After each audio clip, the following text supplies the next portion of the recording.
Dama. Bom, pessoal, bom dia a todas as pessoas aqui presentes. Eu sou Bia Mendes Chaves, sou consultora e facilitadora associada à Pacto e uma das especialistas que está ofertando a trilha de design organizacional com a minha parceira aqui, Ive. Ive, quer se apresentar? Vou dar um bom dia rapidinho. Bom dia, pessoal. Também faço parte sou associada da Pacto, especialista em design org. Já estou nessa trajetória há uns bons anos e feliz de poder ofertar para vocês essa masterclass com esse tema, que é algo que eu gosto muito, assim. Tudo Volto para bem. você, Bia. Bom, para a gente começar, a gente queria fazer um aquecimento para entender um pouco o contato que esse grupo tem já com as temáticas relacionadas a design organizacional. Então, a gente preparou duas perguntinhas bem rápidas para vocês responderem. Eu vou mandar o link aqui no chat, que é se você já teve ou não algum contato prévio com design organizacional. E qual é o principal desafio estrutural que a sua organização enfrenta hoje? E aí eu vou deixar tanto o. Aqui tem um QR Code, se vocês quiserem responder a enquete pelo celular, é super rapidinho. E aqui no chat o link para vocês responderem. Vou dar um minutinho, é bem rápido.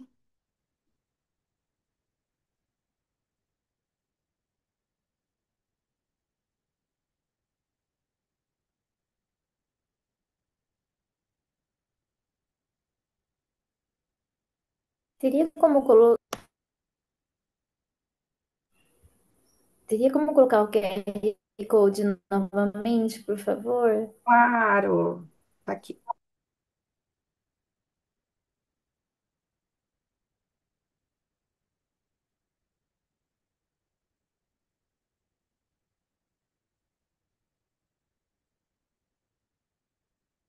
Deixa eu voltar aqui para.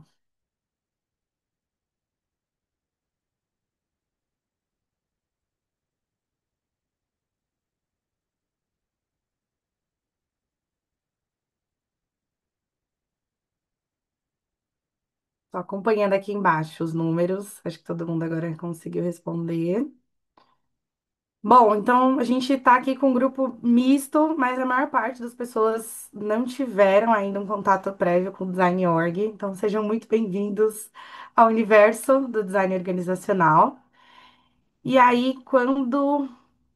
Peraí. Com relação aos desafios estruturais que as organizações enfrentam, a gente ainda não teve nenhuma resposta. Esperar mais um pouquinho.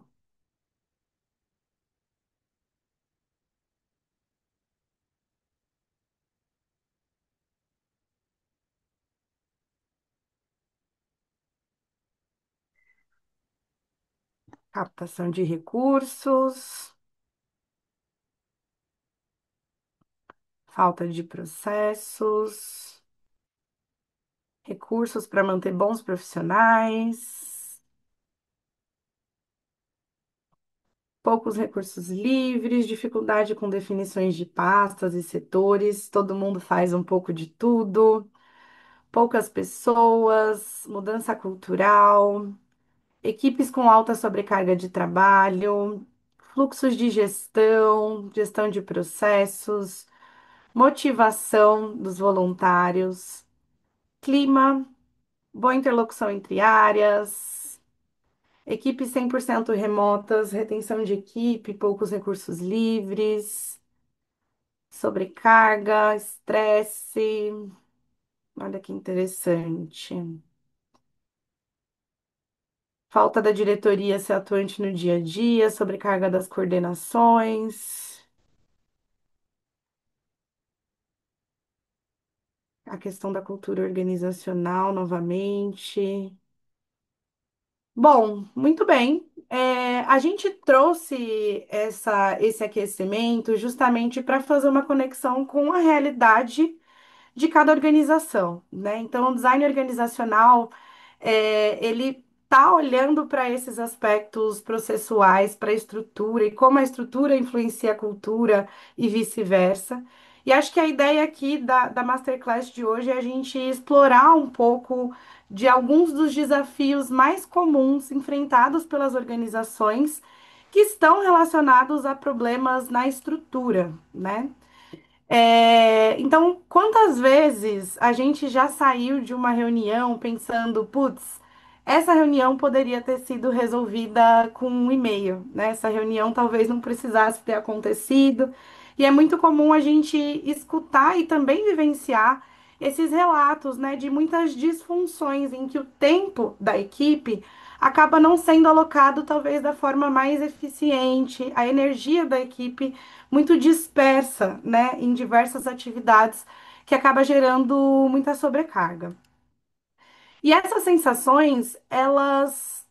Deixa eu só ver por que que tem esse risco aqui. Bom.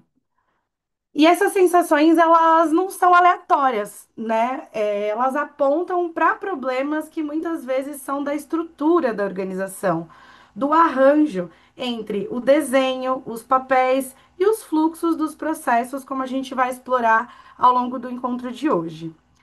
E aí, listando os desafios mais comuns que a gente escuta na nossa jornada como consultores em desenvolvimento organizacional, aí junto às organizações, a gente tem pouca nitidez sobre atribuições, sobrecarga das equipes, reuniões que são improdutivas e processos decisórios que muitas vezes são cansativos e muito ineficientes. Então, se a gente vai se aprofundar em cada um desses desafios e olhar um pouco para esses sintomas, então, no caso da pouca nitidez sobre as atribuições, é quando as equipes não sabem exatamente o que cada pessoa faz, onde termina o papel de uma pessoa e onde começa o papel de outra, e isso gera sobreposição ou lacunas aí no processo de trabalho das organizações. Esse aqui dialoga diretamente com aquele ponto de, bom, todo mundo faz um pouco de tudo, né? A gente não tem um desenho, um contorno muito explícito com relação ao que é o papel de cada pessoa, até onde eu vou e até onde a outra pessoa começa. Com relação ao segundo ponto de sobrecarga da equipe, um dos efeitos de quando as estruturas organizacionais não estão bem definidas é que o peso acaba se concentrando nas mesmas pessoas, né? Então, é muito comum que, como efeito justamente da falta de nitidez dos papéis, a gente acaba tendo um protagonismo muito grande de determinada liderança, coordenação, enfim, uma pessoa que acaba sendo esse faz tudo. E, como efeito, algumas pessoas podem acabar não fazendo nada, ou enfim, ficando com poucas atividades aí em suas mãos. E isso também é um desafio muito importante que o design organizacional olha com muito cuidado, porque afeta a saúde individual e coletiva, o clima da organização e até a qualidade do que está sendo realizado. O terceiro aspecto são as reuniões que poderiam ser um e-mail, né? Em muitas organizações, a gente tem uma cultura mesmo de fazer muitas reuniões, que acabam sendo reuniões longas, reuniões cansativas, reuniões pouco objetivas. E aí o problema não é só esse tempo mal gerido, mal administrado, mas também a frustração e a sensação de não avanço, né? E isso acontece, a gente vai trazer aqui ferramentas que ajudam a endereçar esse aspecto, mas muito por uma falta de um desenho prévio, né? De para que é esse espaço, né? O que a gente quer quando a gente se reúne semanalmente para tratar dessa questão? Qual que é o objetivo que a gente tem aqui? E qual que é o papel de cada pessoa que foi convidada para essa reunião? Essa é uma das perguntas que o design organizacional vai olhar e vai tentar ajudar a trazer mais contornos para assim trazer mais eficiência. E, finalmente, os processos decisórios ineficientes. Então, quem nunca, né? Às vezes a gente precisa aprovar uma coisa muito simples, mas que demora semanas e vai e volta e fala com fulano, depois com ciclano. E isso acontece quando a gente não tem um processo decisório nítido, né? O sistema pode sofrer ou com processos muito longos e exaustivos, esse vai e vem que a gente não consegue, enfim, fechar uma determinada atividade, uma determinada tarefa, ou então decisões que acabam não se sustentando ao longo do tempo. Isso também é muito comum. Então, bom, a gente tomou uma decisão aqui agora, e aí daqui a alguns dias a gente precisa revisar, porque talvez isso não foi pensado ou conversado direito, a gente, enfim, tem algum entrave até no processo decisório, com relação à hierarquia mesmo do processo. E esse também é um dos sintomas e é um dos efeitos que gera lentidão e insegurança. E apesar desses desafios eles parecerem operacionais e até relacionais, né? Parecer, ai, estão travando o processo porque não gostam de mim, ou não querem que esse projeto vá para frente, ou a equipe não consegue se organizar para fazer as coisas com maior agilidade, esses desafios eles são, na prática, frutos de ruídos da estrutura, né? São desafios que estão intrinsecamente ligados a problemas do desenho da organização. E eles afetam o impacto, o bem-estar das equipes e a própria sustentabilidade aí do modelo institucional. E aí, aterrizando um pouco, como assim problemas da estrutura? No caso da pouca nitidez sobre as atribuições, aqui a gente tem um problema de falta de definição dos papéis e responsabilidades. Quando os papéis não são pensados com as responsabilidades bem definidas, aí isso abre espaço para zonas de sobreposição, de lacunas e para falhas de comunicação. Com relação à sobrecarga das equipes, a gente tem então aqui, além da pouca nitidez no desenho dos papéis, a gente pode ter a distribuição desigual dos papéis entre as pessoas e a centralização das funções. Então, quando a estrutura não prevê alguns mecanismos para redistribuir essas responsabilidades, para atestar, né, se tem um equilíbrio aí entre as responsabilidades da equipe, algumas pessoas acabam virando faz tudo e centralizam as funções, e outras pessoas acabam ficando nessa zona meio perdidas. E aí, o que eu faço? Num lugar até um pouco esquisito, né, internamente falando. Com relação às reuniões improdutivas, o problema estrutural que gera, né, esse desafio são os rituais que não estão desenhados, rituais sem a estrutura definida. Então, se vocês não têm nitidez sobre onde e como as discussões devem acontecer, as reuniões tendem a virar esse único espaço em que a gente conversa sobre tudo, com pautas de diferentes naturezas. Então, a gente vai ter uma reunião que vai ter um tópico super estratégico que demanda uma conversa longa e muita profundidade, misturado com uma pauta muito mais operacional, rápida, e isso acaba se misturando, se atropelando, e as discussões, as reuniões acabam não acontecendo com a qualidade necessária. E, por fim, a questão dos processos decisórios ineficientes apontam para a falta de nitidez, justamente sobre como é o fluxo de tomada de decisão. Então, quando as equipes não sabem quem decide o quê, como que se decide e em qual momento isso é decidido, isso gera insegurança, lentidão, processos com falta de legitimidade e reforça as assimetrias de poder que se baseiam aí nas relações interpessoais. E aí eu quero chamar a atenção para um aspecto muito importante, é que em todos esses aspectos, né, a Ivy vai trazer daqui a pouquinho as organizações enquanto sistemas sociais, mas é muito importante ressaltar que as assimetrias de raça, de gênero, etárias, todas elas também operam em torno desses desafios. Então, para além de você ter, por exemplo, uma questão da improdutividade das reuniões, é muito comum que a gente tenha assimetria na participação, assimetria na legitimidade de quem está trazendo cada uma das questões, o que acaba fazendo com que algumas pessoas falem muito, se coloquem muito, tenham um protagonismo frente aos processos e outras pessoas acabem silenciadas, excluídas e participem pouco dos espaços de deliberação, de construção conjunta. O Design Org vai trazer algumas ferramentas que podem ajudar a destravar, né? A gente vai olhar hoje para esses quatro desafios, mas a ideia é justamente que o design organizacional ele consiga aliviar, né, a sobrecarga dessa estrutura, que ele consiga trazer nitidez, leveza e, com isso, maior eficiência. E aí eu passo para a Ive trazer o que que é então o design organizacional e como que essa abordagem pode ajudar a endereçar esses desafios. Obrigada, Bia. Obrigada por essa introdução nos fenômenos e nos desafios. Vou trazer agora, então, um pouquinho mais sobre como o design org olha para tudo isso e se propõe, né, a trazer possibilidades de soluções. Tá vendo minha tela? Tudo certinho aí? Sim. Boa, vamos lá então. Bom, gente, mas e aí, né? O que que é esse tal de design organizacional? Esse termo é novo? O que que isso quer dizer? Que abordagem que é essa? Vamos lá. Antes da gente falar sobre o design específico, eu vou resgatar um pouquinho sobre os sistemas sociais, como a Bia disse, para a gente entender um pouco mais sobre o funcionamento das organizações e como que o design incide, né?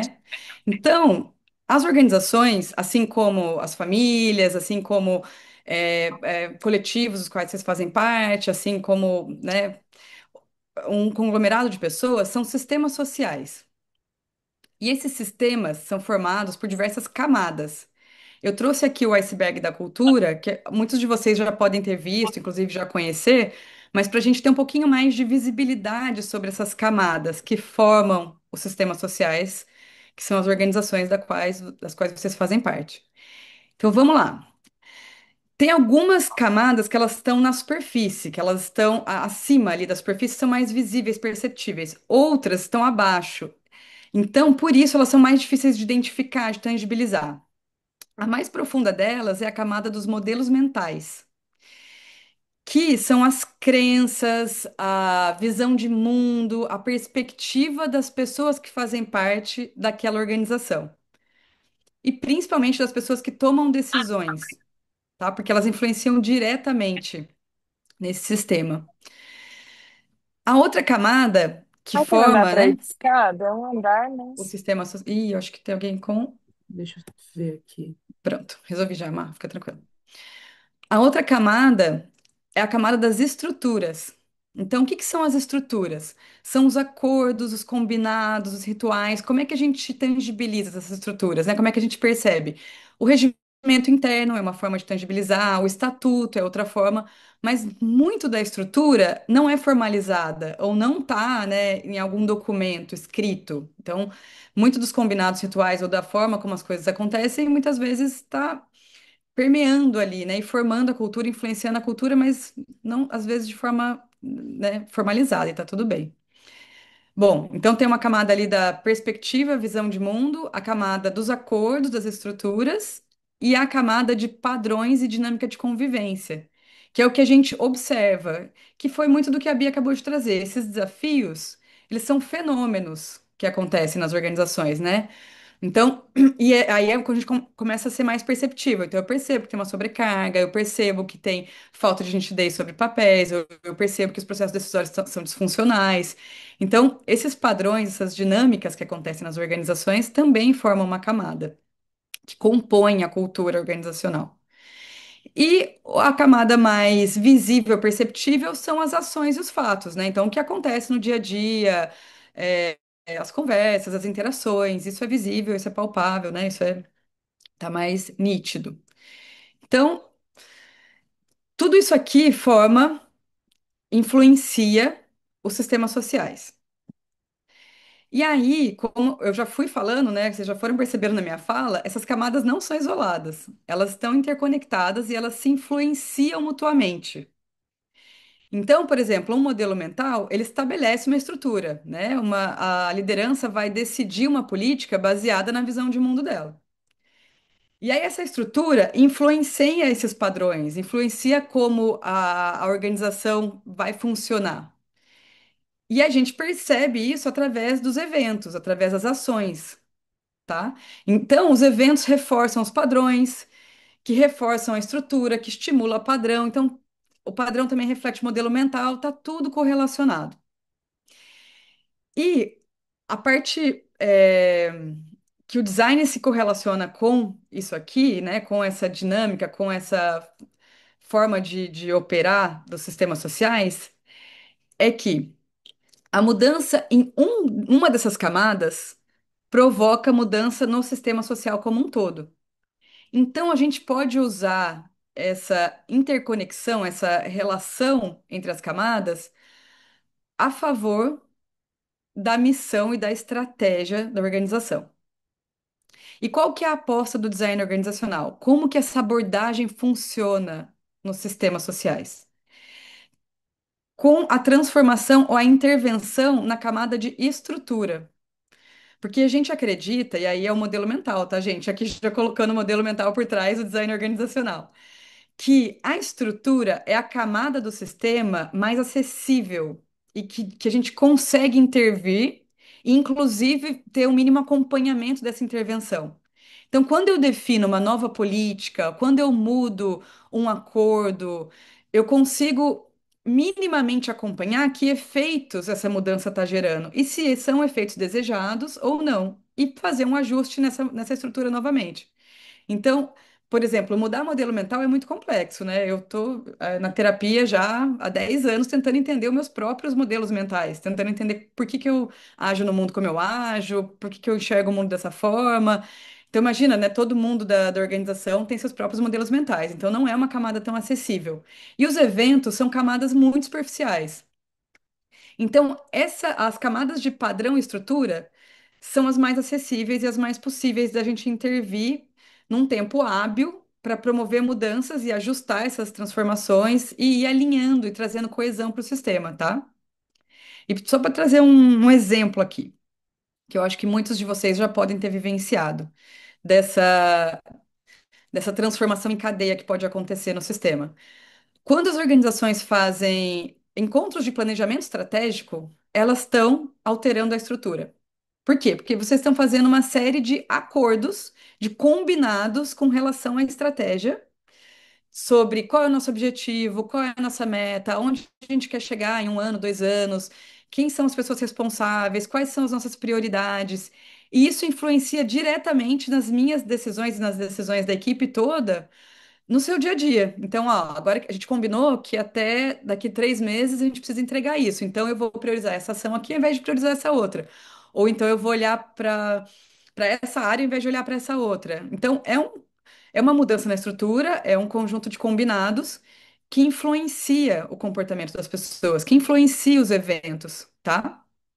E que produz padrões, ou reforça padrões, ou não. Então, a nossa aposta aqui do Design Org é que essa abordagem de desenvolvimento institucional vai promover transformações nesse sistema, que são as organizações, por meio da definição, da reformulação dessas estruturas com intencionalidade.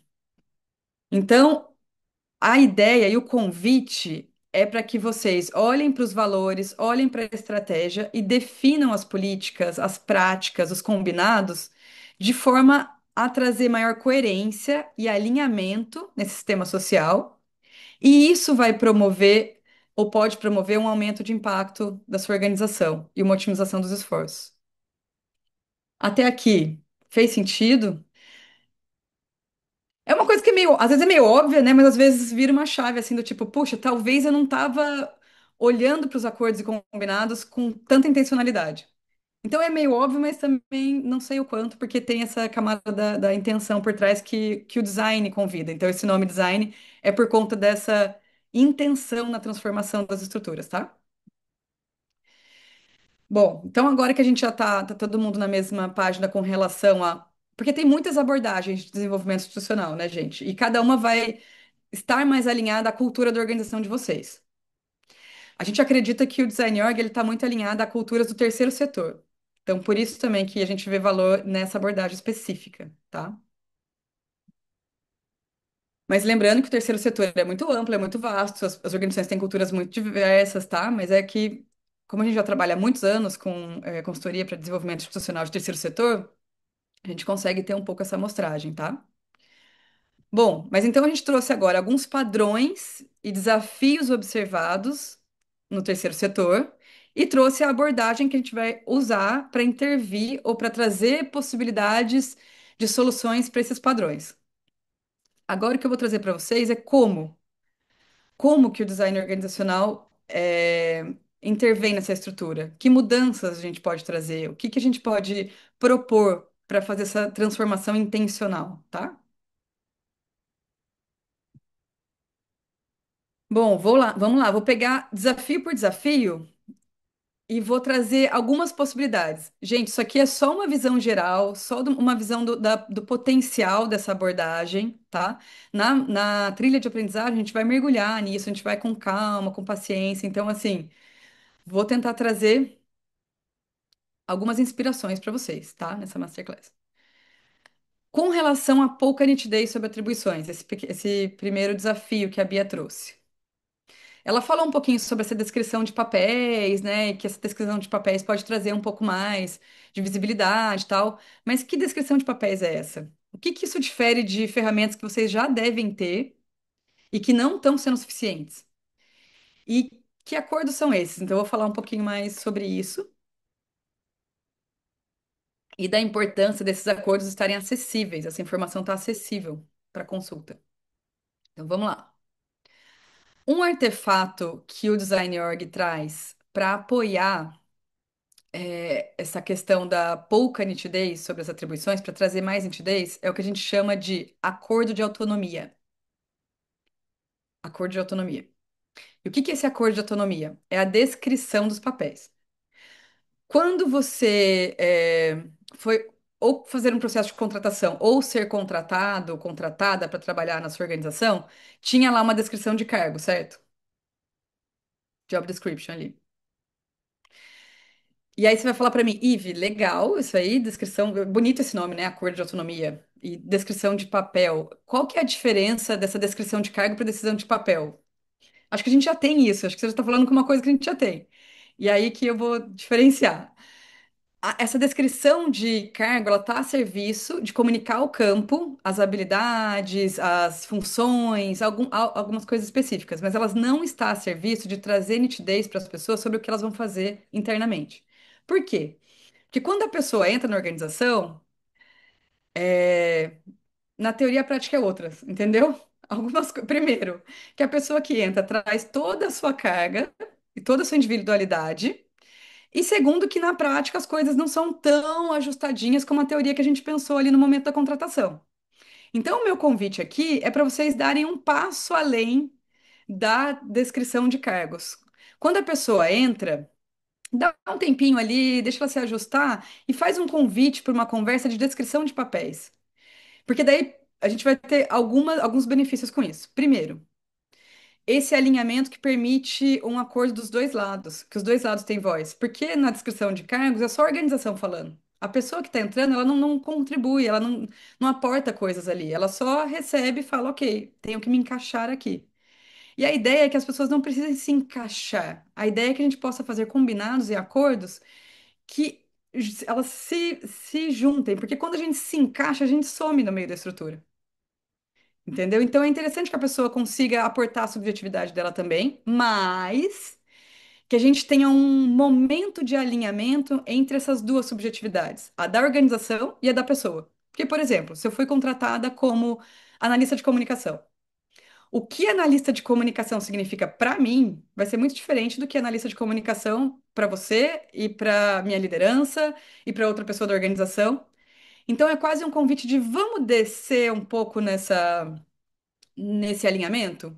Vamos fazer uma conversa que a gente pode falar o que significa para mim, o que significa para você e fazer ajustes para que isso seja contemplado? Então, a descrição de papéis está a serviço de um maior alinhamento entre as partes, uma melhor comunicação e mais detalhamento sobre exatamente o que a pessoa vai fazer exatamente e ela podendo contribuir nesse detalhamento e maior visibilidade do trabalho, porque muito da sobrecarga que acontece é porque o trabalho está invisibilizado.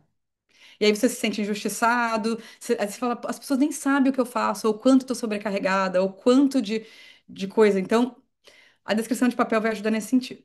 E o que que ela difere de uma atribuição de cargo, por exemplo, tá?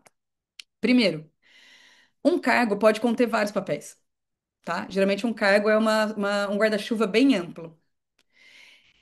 E como que eu vou diferenciar esses papéis? o propósito. O propósito é a razão daquele cargo existir. Só que um cargo geralmente tem várias razões de existir. Então, cada razão é um papel diferente e tem um propósito diferente. Então, o primeiro elemento da descrição do papel é o propósito. Por que que aquele papel existe?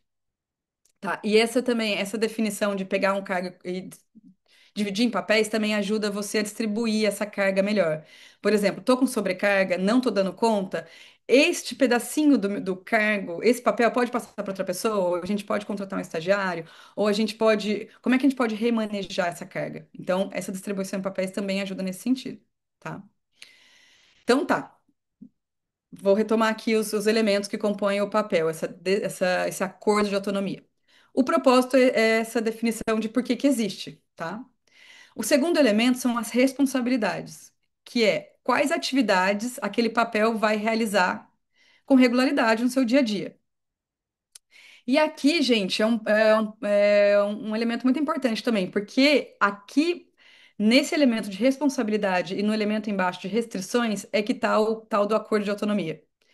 O que tiver descrito como responsabilidade, o que o acordo está dizendo é que você tem autonomia para resolver sozinho, sozinha. Você não precisa perguntar para ninguém, você não precisa pedir para ninguém, você pode fazer de forma ágil e tomar decisões sem, depender de outras pessoas. Então, também é um acordo que delimita o que cada pessoa pode ou não fazer com liberdade e autonomia, tá? Isso aqui dá uma libertação, gente. Para quem gosta de trabalhar com autonomia, isso aqui, ó, alinhamos aqui, que eu não vou precisar pedir, avaliar, vou precisar. Nossa, então, deixa que eu vou, sabe? O terceiro elemento de restrição é esse contorno dessa autonomia. Porque autonomia não é liberdade total. Autonomia é comunicar nitidamente até onde eu vou, até onde o outro vai. Então, tem um instrumento que faz essa contenção e que dá uma nitidez sobre isso. Então, a restrição é o que que esse papel não faz sozinho, ou o que que ele não faz de jeito nenhum, ou o que que ele precisa de um processo, ou o que que ele precisa de uma aprovação de outro papel. Então, aqui na restrição, são essas interfaces, onde um papel e outro, eles estão ali quase se, sabe, se correlacionando, para não sobrepor e também para não ficar uma lacuna. Então, a restrição define aqui esse limite. E a data de avaliação? Um pressuposto também do design organizacional é que quase tudo que rege uma organização é acordo, no final das contas. E os acordos são estrutura. Lembra que eu acabei de falar para vocês, a camada estrutura? Acordos, políticas, são estrutura. E todo acordo, ele caduca. Por quê? Porque as pessoas mudam, porque as organizações mudam, porque as necessidades mudam. Então, é necessário estabelecer uma data de avaliação para os acordos, tá? Isso faz com que vocês possam fazer checagens periódicas para ver se a realidade continua condizente com a teoria e com o acordo que foi feito. Então, na verdade, é só um convite para que a comunicação seja constante. Não seja aquela comunicação, ah, beleza, escrevi o papel lá no começo, alinhei as subjetividades, né, diminuí os ruídos de comunicação, que incrível. Mas como é que a gente faz com que esse diálogo permaneça? Então, essa data de avaliação é esse convite, tá? Fez sentido aqui? Parece uma coisa muito simples e muito óbvia e muito tipo, a gente parece que já tem um negócio assim aqui, mas não é. Ele tem umas, sabe? É. Se você consegue entender, né? Ive, queria só adicionar um comentário de que acho que fica muito nítido enquanto você está apresentando que tem aí uma premissa para que isso pare de pé, pessoal, que é a qualidade conversacional. Assim, vocês conseguirem ter uma qualidade de escuta e de diálogo entre a equipe envolvida, entre as pessoas, e que isso é uma premissa para que tudo isso que a Evi está trazendo aqui também opere da forma como deve. Assim, então, como ela falou. É muito comum que a gente não abra algumas conversas achando que, bom, isso já está subentendido, isso já está na cara, não precisa conversar sobre isso. E o que o design organizacional nos provoca a fazer é justamente, será que eu estou entendendo a mesma coisa que você quando eu estou falando, coordenar a comunicação? Será que a gente tem a mesma compreensão sobre o que isso significa? E detalhar, e esse exercício de mergulhar no papel, na atribuição desse papel, quais são as responsabilidades, para que esse papel existe, é fazer esse exercício de alinhamento, né? E para isso é muito importante que haja escuta ativa, tempo de qualidade, aí um ambiente favorável para conversas de qualidade e não para imposição, como a própria Ivy trouxe. E aí tem uma pergunta aqui, o Vinícius está com a mão levantada, e tem uma pergunta da Fabi no chat, que é se você teria algum exemplo preenchido, pois ela ficou em dúvida com relação a muitos papéis em cada cargo. Então ela colocou, caso registre todas as possibilidades, penso que vai ficar muito parecido com uma descrição de cargo. E aí eu fecho para você. Oi, Fabi, vai ficar parecido. A diferença é fazer essa segmentação, porque daí você pode passar, é como se fosse chapéus. Eu tô usando todos esses chapéus. E aí eu posso passar chapéu para outra pessoa. Vou entrar de férias, daí metade dos meus papéis pode ficar com uma pessoa, metade com outra, metade, tipo, isso aqui não vai ser feito de jeito nenhum, porque não precisa, e eu tô de férias, está tudo bem. Ou fiquei sobrecarregada, esse chapéu passa para outra pessoa. Então, essa é uma diferença, e a outra diferença é essa parte da restrição e data de avaliação. A parte das responsabilidades até que fica parecido. O advento aqui é de que a descrição de acordo diz que a responsabilidade você pode fazer sozinha, você não precisa intervir. Acho que não tem tanto esse entendimento com relação à descrição de cargo, né? Então, esse contorno de autonomia e a parte de restrição e de data de avaliação. Então, acho que essas são as diferenças. E aqui tem um exemplo. Ó, por exemplo, o propósito seria crianças e adolescentes participando ativamente dos projetos, porque o papel é de recrutadora de participantes. Por exemplo, eu fui contratada como analista de projeto, tá? E aí, um dos meus papéis é recrutadora de participantes. Mas eu posso ter o papel também de oficineira, posso ter o papel também, outros papéis ali. E daí, por exemplo, as responsabilidades: localizar crianças e adolescentes em situação de risco, convidar os pais a levarem seus filhos para o projeto e investigar casos de evasão. Ó, eu investigo casos de evasão, mas ó a restrição: eu não decido sobre desligamentos. Não tá no meu papel. Então, ó, isso aqui já traz uma nitidez que normalmente, né, poderia ficar confuso. E a data de avaliação, a cada 6 meses a gente vai olhar para isso. Então, geralmente o papel é curtinho mesmo, não sabe? Justamente porque ele tem que ser bem focado. E acho Gente, eu tô com que. Ah, uma desculpa. preocupaçãozinha, Bia. Eu tô com uma preocupaçãozinha com relação ao tempo, porque a gente gostaria de compartilhar com vocês também um caso real. Né? Então, convidar uma pessoa para falar no final de um trabalho de design org que a gente já está oferecendo. Então, Vinícius, eu vou te convidar para colocar a sua pergunta no chat e daí eu vou incorporando aqui na minha fala, tá? Para tentar. Podemos seguir? Bora. Então, vamos lá. Sobrecarga. Sobrecarga também se correlaciona com esse artefato anterior que eu acabei de trazer, viu, gente? Essa descrição de papéis ajuda muito na sobrecarga. E o que que acontece com a sobrecarga? É um problema, não, é um desafio, é um padrão sistêmico. Então, não vai ser resolvido com uma solução única, pontual e simples. Ela precisa de uma solução também sistêmica. Então, a gente vai olhar para vários artefatos para cuidar da sobrecarga, tá? Um deles, o principal deles para mim é a descrição de papéis, porque também, inclusive, dá visibilidade sobre o que as pessoas estão fazendo e elas conseguem conversar sobre quando a gente tem mais nitidez, né? E aí, dois outros artefatos que podem ajudar a sobrecarga, então, lembrando como é uma questão sistêmica, a gente precisa de uma solução estratégica, né? Uma estratégia elementar, assim. Outro ponto que ajuda a trazer visibilidade é ter um checklist sobre essas responsabilidades no início das reuniões operacionais, sabe? Reuniões operacionais, semanais, sobre desenvolvimento do trabalho. Tem um momentozinho que a gente pode fazer que é com relação às suas funções, como que está indo a energização dos seus papéis. Então, a gente faz esse checklist, como é que ele é composto, né? A gente coloca a descrição do papel aqui numa planilha. Então, ó, cada responsabilidade está numa linha e convida a pessoa a preencher essa tabela com verde se ela fez essa responsabilidade no período aqui que a gente está acompanhando, né, na frequência que ela deve ser feita, e com vermelhinho se ela não fez. Demora assim 2 minutos para você passar pelos seus papéis e ir colocando sim, não, sim, não, sim, não, sim, não. E depois você consegue observar o que que você tem feito, o que que você não tem feito. E aí isso te dá elementos para uma reflexão sobre os seus papéis. Como, por exemplo, tem uma coisa aqui que eu estou fazendo sempre e ela está tomando muito do meu tempo e não está descrita nos meus papéis. Não está aqui, eu não, sabe? Ninguém está tendo nem visibilidade que eu estou fazendo isso, nem eu mesma. Ou tem uma coisa que eu não faço já há 3 semanas. Será que isso aqui devia estar no meu papel? Será que eu devia estar fazendo essa ação? Então, é um elementozinho simples para que você consiga ter uma visibilidade, um acompanhamento para te provocar reflexões. E aí, esse checklist, ele pode dar insumos para uma conversa sobre esses papéis. Então, outra coisa que parece super simples e que promove grandes transformações na organização.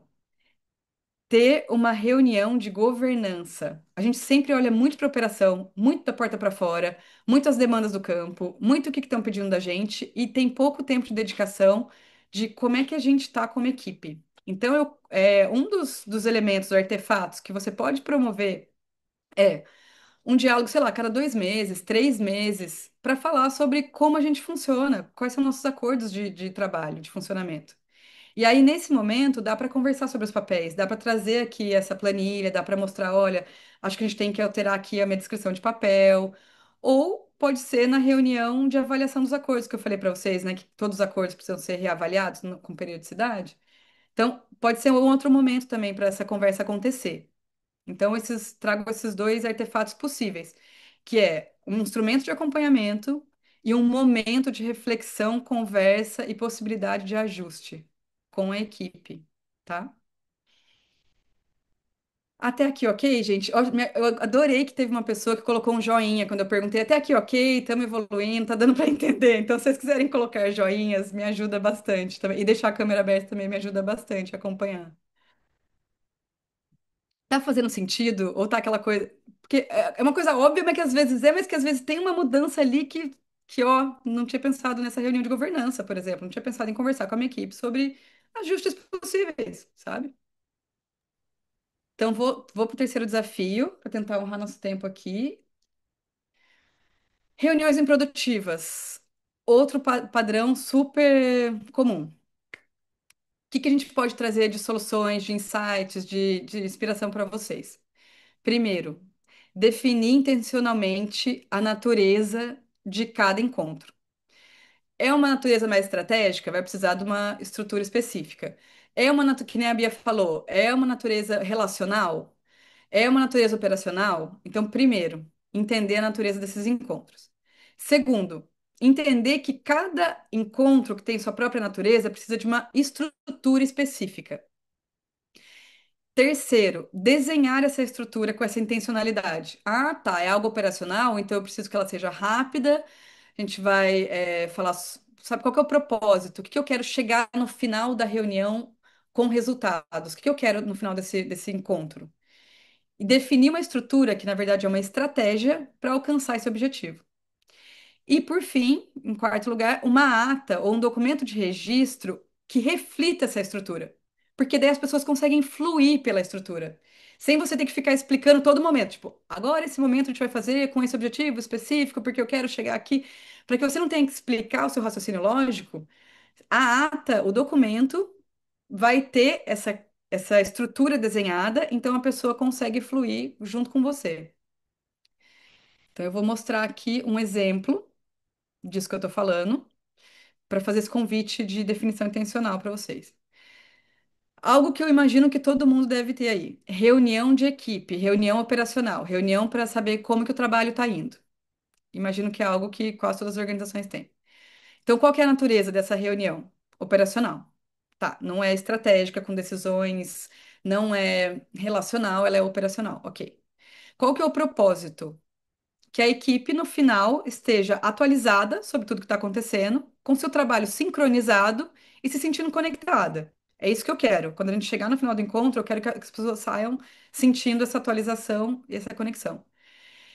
Que frequência que eu preciso? Depende da característica do seu trabalho. Tem gente que faz diariamente, tem gente que faz semanalmente, tem gente que faz quinzenalmente. Vai depender muito de como vocês trabalham, né?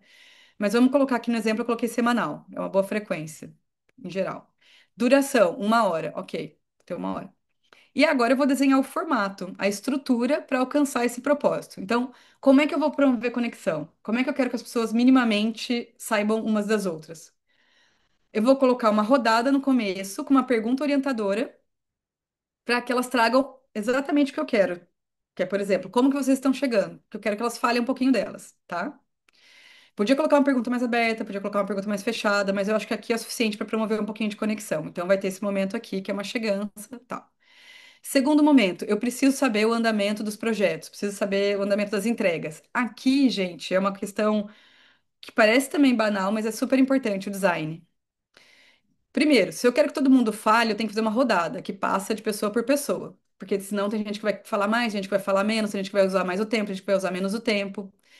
E aí, aqui, o design vai interferir muito nesse momento. Por exemplo, se eu tenho uma equipe que fala muito e que traz todo o contexto, eu preciso que ela seja sintética, eu vou colocar uma pergunta orientadora mais fechada. Agora, se eu tenho o contrário, se eu tenho uma equipe que fala pouco, que não traz quase nada, eu vou fazer uma pergunta mais aberta. Aqui eu trouxe um exemplo para uma equipe que fala muito, que traz muita coisa e não faz uma boa gestão do tempo. Então, como é que eu dou contorno para isso? Como é que eu crio uma estrutura para que as pessoas sejam mais diretas e objetivas?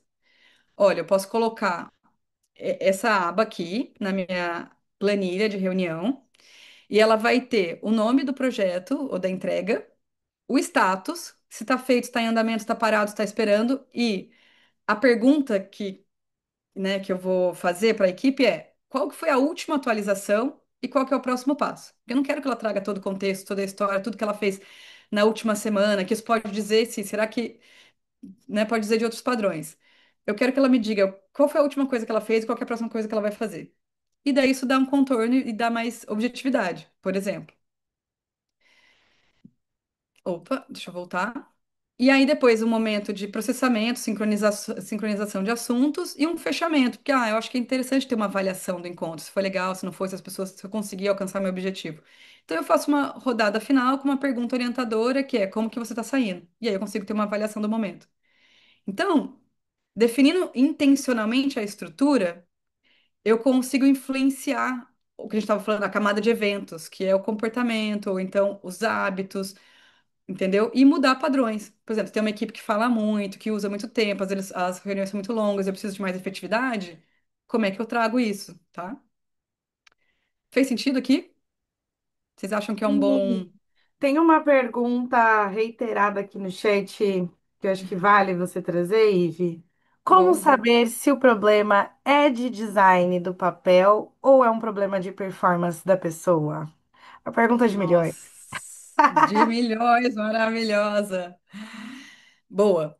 A ideia do design organizacional é fazer pequenos experimentos, tá? Isso aqui a gente vai olhar mais profundamente na trilha de aprendizagem, tá, gente? Mas eu vou dar uma visão geral.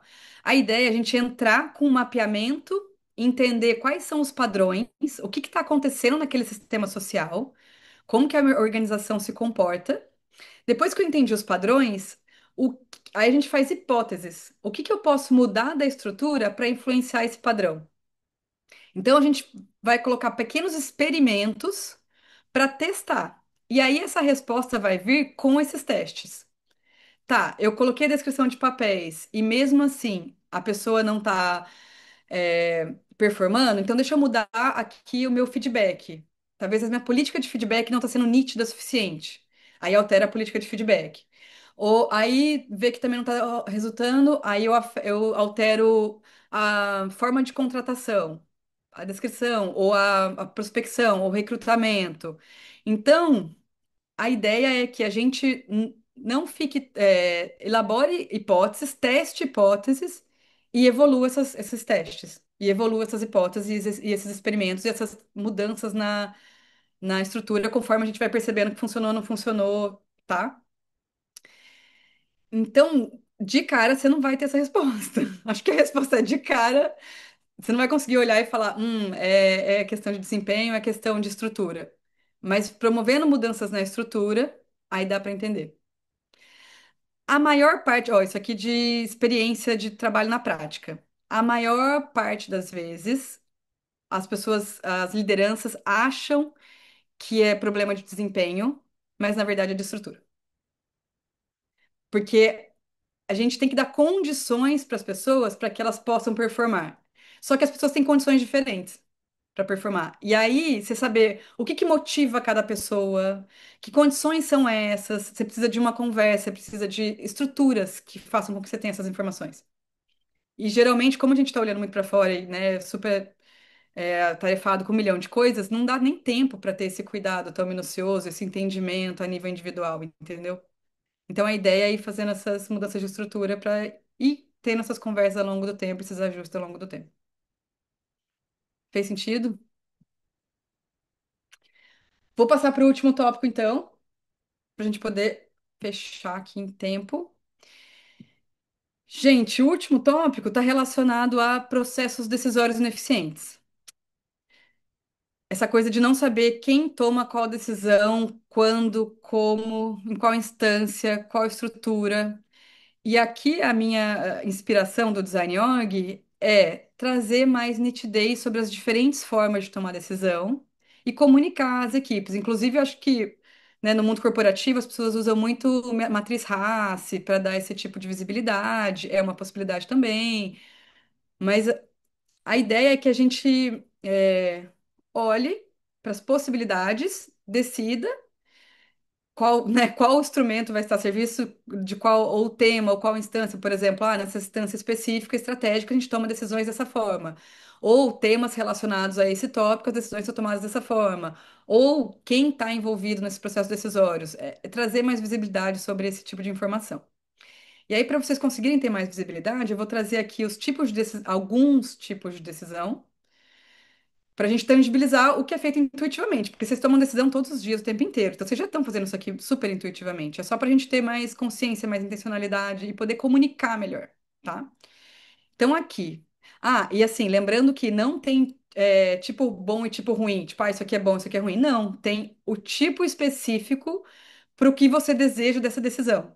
Por exemplo, se você deseja mais engajamento, tem alguns tipos de decisão que são mais apropriados. Se você deseja mais agilidade, outros tipos são mais recomendados, tá? Então, sem julgamento. Tipo autocrático, que é a pessoa responsável decide sozinha. Isso aqui você vai conseguir muita agilidade e pouco engajamento, tá? Então, você vai fazer um festival, eu decidi fazer um festival na minha organização. Se você decidir sozinha ou sozinho, ninguém vai fazer esse festival junto com você. Você vai fazer sozinho, entendeu? Então, para esse tipo de decisão, não faz sentido ser autocrático. Consultivo, aconselhamento. A pessoa responsável decide, mas ela consulta um grupo que pode ser impactado, que pode se interessar, que pode ter informações relevantes. Então gera um pouquinho mais de engajamento, mas também tem um pouquinho menos de agilidade. Democrático, que está todo mundo super habituado, né? Que tem a ver com nossas votações.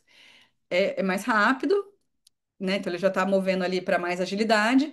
Só que no questão engajamento, até metade do grupo pode ficar insatisfeito ou insatisfeita com essa decisão. Então, a chance de gerar polaridade é grande. Representativo, né? Que seria a formação de um comitê, de um subgrupo que toma a decisão pelo todo, pelo grupo ali. Mas esse subgrupo ele é representativo, ele ganhou legitimidade, ele foi escolhido para fazer isso. Então, gera um pouco mais de engajamento e tem um pouco também menos de agilidade. Mas é interessante também.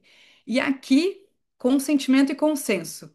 Aqui eu vou dar uma pausa, vou dar, né, uma explicação um pouquinho mais aprofundada, porque eu vejo que geralmente as pessoas não diferenciam consenso de consentimento. E muitas organizações do terceiro setor, pela sua característica cultural de inclusão, diversidade, às vezes não olham muito, vão muito para esse lugar do consenso, que é o grupo decide junto e todo mundo tem que concordar. O que gera um engajamento muito grande, mas uma agilidade muito baixa. Então, às vezes, fica difícil decidir, a gente gasta muito tempo com isso, é muito moroso o processo, exaustivo, então talvez faça com que a organização peque em eficiência, em eficácia, tá? E aí, o consentimento é uma possibilidade de inclusão das vozes que é um pouco mais eficaz, porque ele alarga esse lugar de concordância, né? Todo mundo concorda com tudo, é um lugar muito restrito e que não permite muita diversidade, porque tem pessoas muito parecidas com a visão de mundo muito parecidas que vão conseguir concordar com tudo, certo? Então, como é que a gente alarga esse espaço para incluir outros olhares, outras vozes, e também para tornar o processo um pouco mais ágil? Como que a gente faz isso? A gente vai pelo consentimento, que é, talvez eu não faria exatamente assim, mas eu não tenho objeção. Eu não vejo um dano, eu não vejo que está ferindo algum valor da organização, eu não vejo que vai causar algum problema para a gente. Então, eu consinto, tá? Então, essa é a diferença do consenso e do consentimento. O consenso é, não, eu concordo com tudo, eu iria nessa direção também. O consentimento é, eu não tenho objeção. Vai aí, vamos testar e depois a gente vê e evolui isso aqui, tá? Fez sentido? A gente faz isso de forma intuitiva, mas conseguir olhar e falar, não, peraí, a gente está penando, a gente está discutindo porque a gente está querendo ir para o consenso. Será que essa decisão precisa ser um consenso?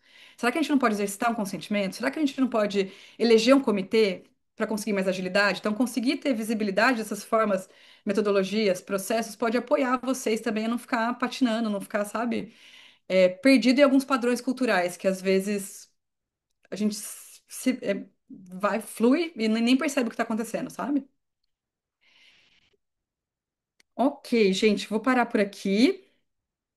Tem alguma, Bia, você que está super gerenciando aí as perguntas, tem alguma questão que está super viva ou que precisa vir? Porque senão eu queria passar para a nossa convidada trazer um pouquinho de como tem sido o processo de design org na organização que ela faz parte.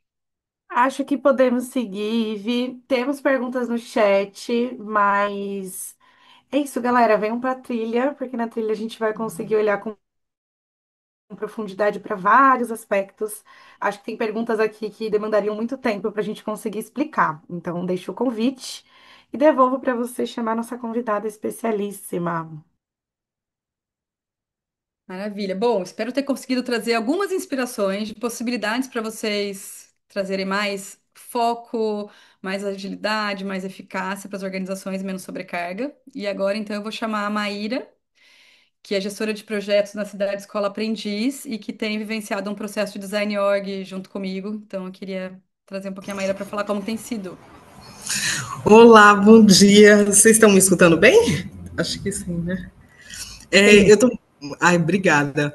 Eu estou super feliz com o convite. Eu falei para a Ive que eu queria assistir aqui, porque eu tenho feito, né? A gente está construindo esse processo aqui no Aprendiz. E aí, quando eu falei para ela que ia participar, ela pediu se eu não podia contar um pouquinho da nossa trajetória, de como tem sido. Eu falei, olha que desafio, mas fiquei feliz também por isso. Eu vou dar só um pouquinho de contexto, que eu acho que é importante para até trazer o que está acontecendo aqui hoje. O Aprendiz é uma entidade, né, da organização, é uma organização da sociedade civil que olha para a garantia de direitos à educação de crianças e adolescentes, e ela tem, na verdade, amanhã, no final dessa semana, no dia 8, a gente vai completar 28 anos. Então, é uma entidade que está aí há bastante tempo atuando. E no ano passado, a gente teve uma mudança muito grande aqui e que startou todo esse processo. A gente tinha uma diretoria que ela era centralizada, então a gente tinha uma diretora executiva, que era a Natasha, e a Natasha sairia, com essa saída da Natasha, teve uma mudança da nossa direção e ela passou a ser uma direção colegiada. 3 outras pessoas assumiram essa posição da Natasha, então 3 das nossas diretoras passaram a fazer a decisão, então a decisão deixou de ser autocrática, né, uma pessoa só, e passou a ser uma decisão colegiada. E aí, para fazer todo esse processo, a gente contou com a ajuda da Pacto para olhar para isso, e inicialmente era para ajudar a gente a passar por essa transição. Só que, quando a gente foi olhar para toda a estrutura da entidade e os nossos processos de decisão, se percebeu que precisaria muito mais do que simplesmente olhar ali para essa situação, mas um pouquinho dar um passo atrás e olhar para a entidade como um todo. Tanto que eu chego na entidade quando esse processo é startado. Então, não existia esse cargo de gerente de programas, e eu chego na entidade para ocupar esse cargo justamente por conta dessa análise da estrutura como um todo. Então, a partir desse processo, o que a gente fez? A gente começou a ter um entendimento de que precisaríamos de outros fóruns para tomada de decisão e estruturar esses outros fóruns. Então, já existia um fórum de gestores, então era um espaço onde todos os gestores da entidade participavam, e também um outro espaço que era o Fórum Executivo. Esse Fórum Executivo era um espaço que tinha tanto a área de captação como a área de programas e o setor administrativo financeiro participavam juntos para olhar para problemas mais estratégicos que estavam acontecendo na entidade. Com esse trabalho que a gente foi desenvolvendo na Pacto, primeiro, a gente entendeu um pouquinho como eram essas instâncias e como elas precisavam funcionar. Então, a gente estabeleceu um pouco, melhorou a governança dessas instâncias. Então, quem tinha que participar ali, em um determinado momento, a diretoria participava, depois a gente fez um teste e entendeu que a diretoria não deveria participar, que as lideranças de programas, do administrativo financeiro e de captação deveriam participar e comunicar a direção num outro momento. Então, a gente foi fazendo esse olhar para poder um pouco entender a governança. Depois, a gente também fez um trabalho para poder, meio que concomitante a isso, a gente fez um trabalho muito para olhar os papéis de todo mundo. Então, a gente começou olhando os papéis ali das nossas diretoras, depois passou para olhar para o meu próprio papel, depois para os nossos gestores. Então, entender um pouquinho dessa definição dos papéis, porque a gente percebia que muitas vezes existia sobreposição de responsabilidades e de atividades, mas também lacuna. Então, alguns momentos que tinham algumas atividades que não estavam sendo executadas, porque às vezes essa mesma atividade era uma bola dividida entre duas pessoas, ou às vezes estava ausente, não tinha ninguém que oficialmente estava responsável por aquela atividade. Então, a gente fez essa organização e depois a gente começou a fazer um desenho mais profundo dos rituais. Então, a gente está nesse processo agora, a gente olhou para os rituais de governança e os operacionais, e o nosso próximo passo é olhar para os rituais relacionais. Uma coisa que eu ia trazer aqui, que eu acho que, falando um pouco mais do dia a dia, dos desafios que a gente tem tido nesse processo, é entender que todo processo de mudança tem resistência. Então, a gente tem tido um pouco de resistência de algumas pessoas da equipe. A gente percebeu o seguinte, que principalmente gestores que têm equipes muito grandes, eles percebem o benefício que essas ferramentas elas trazem. Então, eles têm comprado, a gente tem tido menos dificuldade com esses gestores, os gestores que têm equipes muito grandes, que eles percebem que, às vezes, para poder fazer gestão e conseguir, principalmente olhando para as reuniões, que as reuniões sejam muito mais efetivas, eles conseguem ver um benefício, assim, muito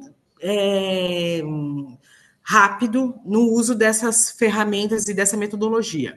Mas para os gestores, alguns outros gestores que têm equipes, às vezes, menores, eu percebo que eles têm tido mais resistência. Então, às vezes tem a questão do próprio perfil do gestor e da pessoa, mas a gente percebe que essa resistência acontece, é um processo natural. Mas, na medida que a gente tem feito o uso dessa ferramenta, principalmente com o desenho dos rituais, quando a gente fez o desenho dos rituais, entendeu um pouquinho dos momentos dos rituais, conseguiu estabelecer uma ferramenta que ela tivesse, que foi construída a partir dos momentos dos rituais, a gente vi uma mudança efetiva, uma mudança drástica na duração das nossas reuniões. Então, a gente tinha muitas reuniões muito longas, que duravam, às vezes, 3 horas, e que agora a gente está conseguindo fazer, às vezes, em 1 hora e meia. Então, que a gente teve uma mudança muito drástica. E isso também acaba sendo um fator positivo para que as pessoas comecem a adotar e aplicar em outros espaços que elas mesmas coordenam e gerenciam. Eu acho que era uma visão aqui um pouquinho do que eu tinha pensado para falar, Ive. Eu não sei se você tem algum ponto que você queira que eu dê nitidez, não sei. Não, mas obrigada, Maíra. Só quero te agradecer, dizer que tem sido um trabalho incrível. E só vou responder rapidinho uma pergunta que está no chat. É um trabalho um pouquinho, demanda algumas horas, mas até que está sendo rápido, né, Maíra? A gente está usando aqui, sei lá, umas 8 horas por mês. A gente tá, e tá fluindo, sem correr, assim. Estamos indo, vamos por isso Exatamente. aqui, agora vamos isso aqui, agora vamos cuidando do Sim. que dá, no tempo que dá, e é isso, sabe? Então, acho que eu queria só te agradecer e passar para a Marina para ela trazer mais informações sobre a trilha. Obrigada, Maíra. Está Tá. sendo muito incrível o trabalho que a gente está desenvolvendo. Obrigada, Ive. Oi, gente, voltei. Obrigada, Bia. Obrigada, Ive. Obrigada, Maíra. A gente sabe que o tempo aqui ele é de 1 hora e meia, né? Como passar sobre todo o design organizacional em 1 hora e meia. E que a gente fala aqui na Simbiose que esse encontro, a gente não quer que seja só um encontro para falar da trilha. A gente quer também já entregar assunto, que a gente quer entregar ferramenta. Então, tem esse desafio, né? De ser um encontro com conteúdo, ao mesmo tempo que é um encontro de 1 hora e meia, né? Deixa eu passar para vocês sobre a trilha. Vou mandar primeiro no chat a nossa landing page de inscrição para a trilha. Essa trilha é gratuita para qualquer organização da sociedade civil que queira participar. Deixa eu passar até antes. Então, vão ser 20 organizações. E aí a gente tem algumas coisas. Então, ter o CNPJ ativo, ter pelo menos 2 funcionários, e ter são 2 participantes que vocês podem indicar, e um deles ser de cargo de liderança e que tem autonomia de implementação de projeto. Então, a gente vai ter coisa prática. Então, se a pessoa bate cabeça para conseguir implementar durante a trilha, se perder a oportunidade. Então, e a gente também leva em conta a diversidade no processo. Na landing page lá embaixo, vocês podem acessar, a gente deixou bem explicadinho quais são essas partes das pontuações, e essa parte de inscrição, como funciona. Então, essa é a visão geral sobre o processo de seleção. E aí, a trilha tem esses objetivos, então, compreender as organizações como sistemas complexos. Então, a gente vai continuar se aprofundando sobre o que a Ive e a Bia trouxeram. A gente vai ter a oportunidade de desenvolver um experimento. Então, é isso. Foi até legal, porque a Fabi colocou aqui já uma demanda que é muito específico da organização. Então, a ideia é isso, pegar coisas customizadas que vocês estão demandando e já aplicar e já fazer esses experimentos. E aí, aplicar, assim, os princípios do Design Org. E aí, para vocês verem como vai ser a trilha, o primeiro encontro, a gente vai se aprofundar mais sobre design. Então, tudo que a gente passou aqui, a gente vai se aprofundar e com mais tempo e qualidade, né, de troca, e aí trazer mais as dúvidas, trazer mais exemplos. Então, no encontro 2, distribuindo responsabilidade com autonomia. Encontro 3, desenhando reuniões eficazes. Encontro 4, aprimorando processos decisórios. E o encontro 5, 6 e 7 já é para colocar em prática. Então, vocês vão pegar experimentos, vão colocar, vão testar. E o último encontro é que tenha o momento de cada organização conseguir apresentar o que fez, até para vocês também verem como que está sendo aplicado em outras organizações, terem inspirações, trocar desafios e coisas que foram interessantes e foram importantes durante a prática. Então, essa é a ideia que a gente tenha. E aqui já falei para vocês, dessas 20 organizações selecionadas, 15 são vagas, são para quem já é da comunidade. Então, a gente também valorizar quem já está presente nos encontros, que estão dentro da comunidade. Hoje, a Simbiosc, ela tem 211 organizações. O processo para entrada está fechado, mas a gente vai abrir essas 5 vagas para entrar na trilha para organizações novas. Então, essa é a visão também do processo de seleção. E aí tem as datas aqui. Então, o início da seleção começa hoje, né? Processo de inscrição. o final do processo de inscrição no dia 22 do 8 à meia-noite. E aí vocês podem inscrever essas duas pessoas para fazer parte. E aí lá no dia, pelo dia 26, 28, a gente manda um e-mail com as selecionadas e as aulas começam no dia 4 do 9. São 7 encontros de 2 horas, sempre às quintas-feiras, das 9 às 11 horas. Então, são essas informações sobre a trilha. Eu mandei no chat a landing page, que lá tem mais informações ainda, e tem o botão para se inscrever. E aí eu vou olhar o chat. Me falem se vocês têm dúvidas.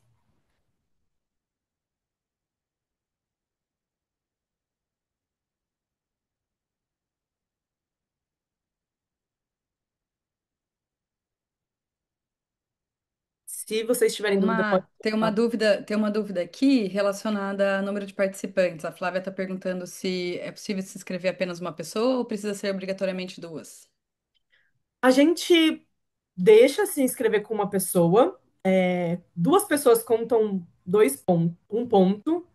Uma pessoa não conta ponto na hora de inscrição para ranqueamento, né? Para a gente ter as selecionadas. A gente sempre gosta de colocar, porque duas pessoas trazem tanto um espaço também de conversa entre essas duas pessoas para conseguir implementar na organização, quanto ter uma pessoa também que seja seu par lá dentro para conseguir, né, continuar. Então a gente sempre deixa enfatizado que ter duas pessoas é bom para o processo da trilha, para aprendizagem, para implementação. Então, ter essa pessoa a par é super importante. Mas caso não tenha outra pessoa, pode se inscrever uma só.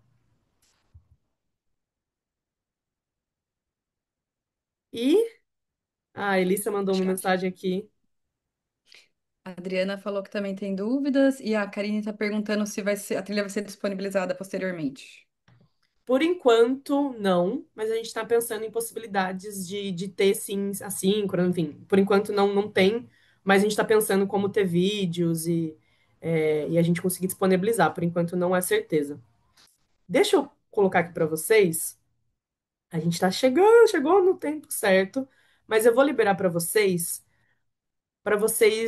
colocarem a percepção sobre esse encontro. Para a gente é super importante sempre revisitar nossos encontros, que vocês possam colocar também. Abriu aqui uma janela.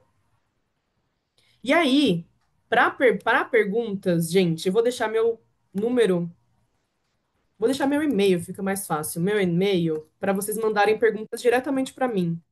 E aí eu respondo vocês individualmente e a gente chama marina@pacto.site.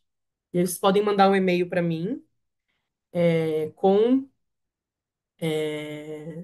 com essa com as dúvidas, tá bom? A gente chegou nesse tempo. Eu sei que muita gente já tem outras demandas e reuniões. Deixa eu parar de compartilhar. E aí eu vi que a Janaína mandou mensagem, mandou pergunta, a Fabi também. Mandem tudo para mim no e-mail que eu respondo vocês. marina@pacto.site. E eu queria que vocês deixassem aqui nesse último segundinho como que vocês estão saindo desse encontro para a gente fechar.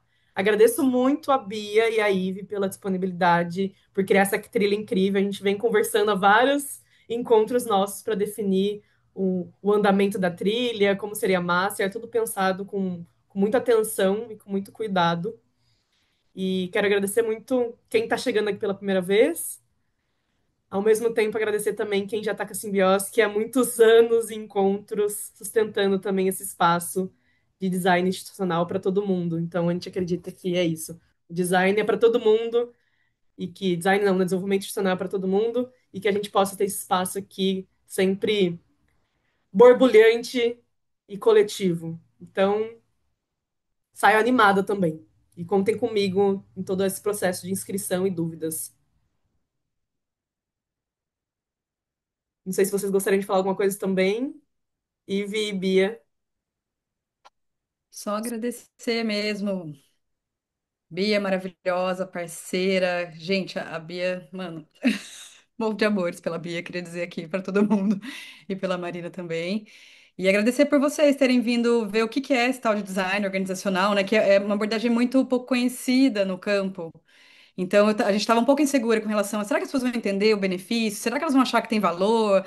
Será que já ouviram falar? Então, acho que obrigada por vocês estarem aqui para ver que é isso, assim, sabe? Eu vim dar uma chance para o Design Org e valeu, Bia e Má, por todo o apoio. É isso, agradeço também, pessoal. Espero ver vocês na trilha. Muito feliz com o encontro de hoje. Obrigada. Obrigada, gente. Obrigada, gente. Maravilhoso. Não, Quem quiser obrigada, abrir o gente. microfone Valeu. aí para dar aquele tchau. Tchau. Tchau. Tchau. Tchau, Tchau, gente. pessoal. Tchau. Tchau, Tchauzinho. tchau, pessoal. Obrigada. Valeu.